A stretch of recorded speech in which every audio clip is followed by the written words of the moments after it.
Hi guys, welcome to SR vlogs. ఇవాళ అయితే మనం వెజ్ బ్రెడ్ ఆమ్లెట్ అయితే చేసేద్దాము. సో దానికైతే నేను 4 స్లైసెస్ ఆఫ్ బ్రౌన్ బ్రెడ్ అయితే తీసుకున్నాను. ఇంకా ప్రాసెస్ అయితే స్టార్ట్ చేసేద్దాము. సో ఇక్కడైతే నేను ఆ 4 స్లైసెస్కి సరిపడా శనగపిండి అయితే తీసుకున్నాను.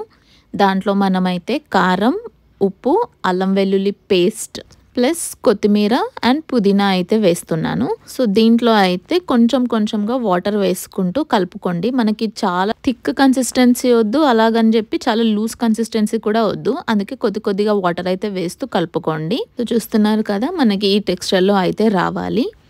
సో నెక్స్ట్ అయితే మనము ప్యాన్ పెట్టేసి కొద్దిగా ఆయిల్ అయితే వేసుకుంటున్నాను. సో అది వేడెక్కుతూ ఉంది. సో అంతలోపు అయితే మనం తీసుకున్న బ్రెడ్ స్లైస్ని మనం మిక్స్చర్లో అయితే డిప్ చేసి ఇంకా మనం ప్యాన్లో వేసుకోవడమే. మంచిగా ఫ్రై అవ్వనివ్వాలి, లైక్ బేస్ అనేది మంచి క్రిస్పీగా అవ్వాలి, ప్లస్ మనకి ఆ శనగపిండి వాసన కూడా పోవాలి. సో చూస్తున్నారు కదా, మంచి గోల్డెన్ ఎల్లో కలర్లో అయితే రావాలి మనకి బ్రెడ్ స్లైస్. అప్పుడే మనకి ఆ టేస్ట్ అనేది మంచి ఫ్లేవర్ఫుల్గా వస్తుంది. సో మనమైతే 1 by 1 అయితే ఫ్రై చేసుకుంటున్నాము.